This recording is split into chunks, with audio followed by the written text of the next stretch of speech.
Hello বন্ধু, welcome to passionate spirit. Passionate স্পিরিটের interview সিরিজে আজকের ভিডিওতে আমি আপনার সাথে শেয়ার করব খুব ইন্টারেস্টিং একটি বিষয়।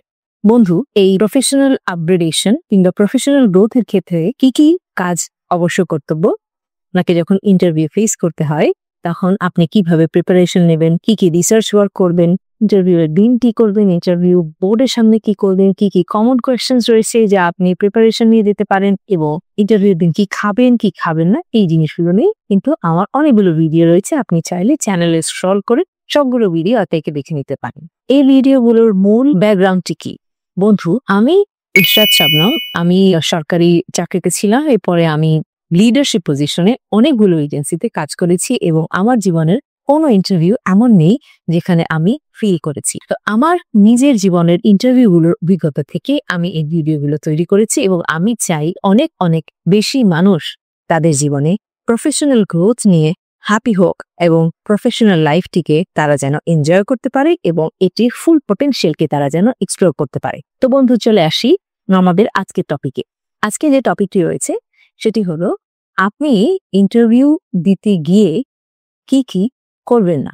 কারণ আমরা তো অলরেডি জেনেই ফেললাম যে আসলে ইন্টারভিউ দিতে গেলে কি কি করতে হবে, এর প্রিপারেশনে কি করতে হবে, ইন্টারভিউ বোর্ডের সামনে কি বলতে হবে, প্রিপারেশন গুলো কিভাবে নেবেন, সেই দিন কি খাবেন। কিন্তু এলি আসলে আপনার মাথায় থাকা খুব জরুরি যে কোন কোন কাজগুলো ইন্টারভিউ বোর্ডে কিংবা ইন্টারভিউতে গেলে করা যাবে না। সবার ইম্পর্টেন্ট হচ্ছে আপনার সিভি। আপনি যখন আপনার সিভিটি প্রিপেয়ার করবেন কোনো মিথ্যার আশ্রয় নেবেন না।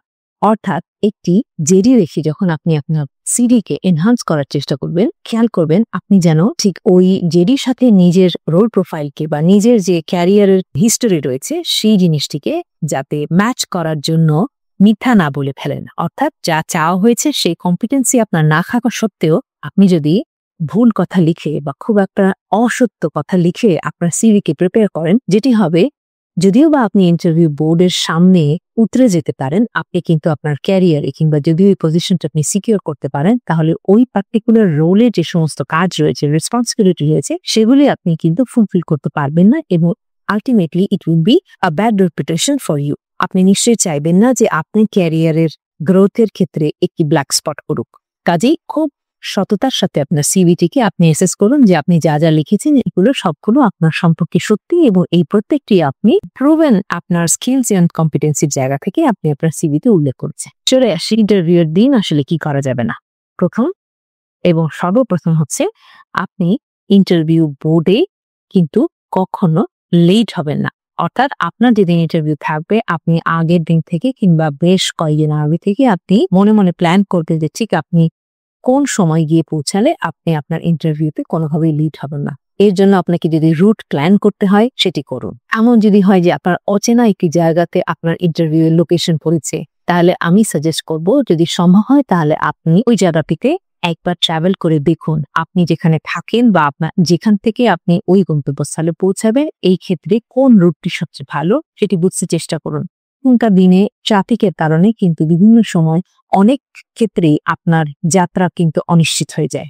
সেরকম ক্ষেত্রে আমি বলবো যে আপনি চেষ্টা করুন আগে থেকে আপনার রুটটিকে প্ল্যান করতে। অর্থাৎ ইন্টারভিউয়ের দিন সকালবেলা যেন আপনাকে নতুন করে প্ল্যান না করতে হয় যে আমি যদি অমুকখান থেকে এ পজিশন থেকে বি পজিশন যেতে হলে আমাকে এই রাস্তা দিয়ে যদি না যাই, যদি কোনো বাধা পড়ে তাহলে অমুক রাস্তা দিয়ে যাব, এমনটা যেন না হয়। আপনার যেন জানা থাকে। আরেকটি বিষয় হচ্ছে যে আপনি কি ভেহিকেলে যাবেন সেটিও যেন আপনার জানা থাকে। অর্থাৎ আপনাকে যদি মোটর বাইকে যেতে হয় সেটি আপনার যেন আগে থেকে জানা থাকে। আপনি যদি কোনো গাড়ির সাহায্য নেন কিংবা কোনো ভাড়া গাড়িতে যেতে হয়, সেই গাড়ির ড্রাইভারকে আপনি আগের দিন সকাল থেকে রিমাইন্ড করতে থাকুন যে আপনাকে নিতে আসতে হবে, ঠিক কটার সময় নিতে আসতে হবে, তার থেকে বেশ কিছু আগের সময় বলুন যাতে আপনি রেডি হয়ে গাড়িকে রেডি পান এবং সেইভাবে আপনি আপনার ইন্টারভিউ স্পটে পৌঁছানোর বিষয়টিকে নিশ্চিত করুন। কারণ ইন্টারভিউর দিন আপনি যদি দেরিতে পৌঁছান তাহলে আপনি কিন্তু আগে থেকে তাদের দৃষ্টিতে এক ধরনের ফেলিয়ার তৈরি করলেন। আরেকটি বিষয় হলো, এমন হতেই পারে যে আপনি ইন্টারভিউতে যখন কল পেয়েছেন তখন তাদেরকে কনফার্ম করেছেন, কিন্তু for somewhat reason on earth আপনি সেই দিন ইন্টারভিউ বোর্ডে পৌঁছাতে পারবেন না, যেটি আপনি অল্প আগেই বুঝতে পারলেন। হয়তো বা আগের দিন আপনি বুঝতে পারলেন যে ওই দিন আপনার এমন একটি অ্যাপয়েন্টমেন্ট রয়েছে কিংবা এমন একটি পার্সোনাল অব্লিগেশন রয়েছে যে আপনি পৌঁছাতে পারবেন না। খুব স্মার্ট একটি বিষয় হলো যে তখন আপনি ইন অ্যাডভান্স এই ইন্টারভিউ অর্গানাইজেশনকে জানান আপনি ইমেল করুন, আপনি লিখে জানান যে একটি ব্যক্তিগত কারণে আমি কালকে এই সময়ে ইন্টারভিউটি অ্যাটেন্ড করতে পারছি না, সুতরাং আমার জন্য যদি সম্ভব হয় তাহলে ইন্টারভিউটিকে রিস্কেডিউল করা হোক। এটি অত্যন্ত কাইন্ড একটি জেস্টার, কারণ এতে আপনি ইন্টারভিউয়ার কিংবা এমপ্লয়ার অর্গানাইজেশনের সময় নষ্ট করলেন না। আর দ্বিতীয়ত আপনি একটি রেসপন্সিবল জেস্টার তাদেরকে দেখালেন যে আপনার এই দায়িত্বশীলতা রয়েছে। যেহেতু দেরি হবে কিংবা আপনি যেহেতু বুঝতে পারছেন যে আপনি থাকতে পারবেন না ওই সময়, আপনি এই তথ্য দেওয়াটিকে আপনার দায়বদ্ধতা হিসেবে মনে করেছে। এটিকে তারা অত্যন্ত ভালোভাবে পজিটিভলি নেবে। যদিও যে কাজটি আসলে করা উচিত নয় সেটি হচ্ছে ওভার ড্রেস করবেন না কিংবা আন্ডার ড্রেস করবেন না, অর্থাৎ আপনি অ্যাপ্রোপ্রিয়েটলি ড্রেস করতে চেষ্টা করবেন। এমন হলো যে আপনি অনেক বেশি সাজুগুজু করে একেবারে চাকাচাক হয়ে গেলেন আপনার ইন্টারভিউ বোর্ডের সামনে, কিন্তু অত্যন্ত ওই পরিবেশে সমস্ত অ্যাটমসফিয়ার রয়েছে, যে অ্যাম্বিয়েন্স রয়েছে, তার তুলনায় আপনাকে সবসময় ওভার ড্রেস মনে হলো।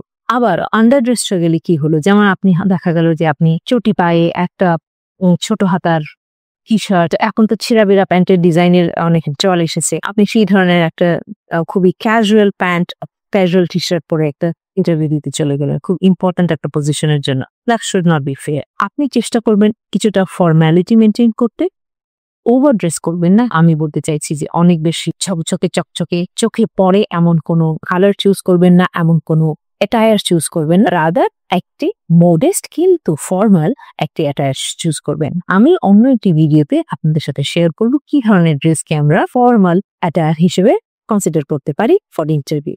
লাস্ট আর একটা জিনিস যেটি ইন্টারভিউ বোর্ডের সামনে করবেন না সেটি হচ্ছে আপনার আগের অর্গানাইজেশনের দুর্নাম। এমন হতেই পারে, এমন একটি প্রশ্ন আসতে পারে যে আপনি কেন আপনার আগের অর্গানাইজেশন থেকে সুইচ করছেন। চেষ্টা করবেন একটি মোডেস্ট হাম্বল উত্তর দিতে, যেখানে অ্যাম্বিশন আপনার ক্যারিয়ার গ্রোথ প্রায়োরিটি পায় রাদার দেন আগের অর্গানাইজেশনের কোনো একটা খারাপ গুণ। হতেই পারে যে আপনার আগের অর্গানাইজেশনই বসের সাথে আপনার কনফ্লিক্ট হচ্ছে, কিংবা আপনি অর্গানাইজেশনাল এনভায়রনমেন্টের সাথে খাপ খাওয়াতে পারছেন না, কিংবা তাতে এক্সপেকটেশনের তুলনায় আপনি কম বা বেশি হুইচেভার। কিন্তু এই জিনিসগুলো যখন আপনি আপনার ইন্টারভিউ বোর্ডের সাথে শেয়ার করবেন, এর মধ্যে যেন এক ধরনের ডিসেন্সি থাকে, অর্থাৎ তারা যেন আপনার উত্তর শুনে আপনার উপরে রিলাই করতে পারে যে হ্যাঁ, এই এমপ্লয়ি যদি কখনো আমাদের অর্গানাইজেশন ছেড়ে যায় তাহলে সে পরের অর্গানাইজেশনের কাছে আমাদের দুর্নাম ছড়াবে না। এটিও কিন্তু ইম্পর্টেন্ট। এটিকে আপনি লয়্যালটি হিসেবে কনসিডার করতে পারেন। তো বন্ধু, এই বিষয়গুলো চেষ্টা করবেন ইন্টারভিউ বোর্ডের সাথে আপনি খাপ খাওয়ানোর জন্য এবং নিজেকে ডিসেন্ট রিপ্রেজেন্ট করার জন্য এই বিষয়গুলোকে অ্যাভয়েড করতে, মাথায় রেখে এই জিনিসগুলোকে নিয়ে আপনার ইন্টারভিউয়ের ওভারঅল প্রিপারেশন এবং প্রেজেন্টেশনকে পারফর্ম করবে।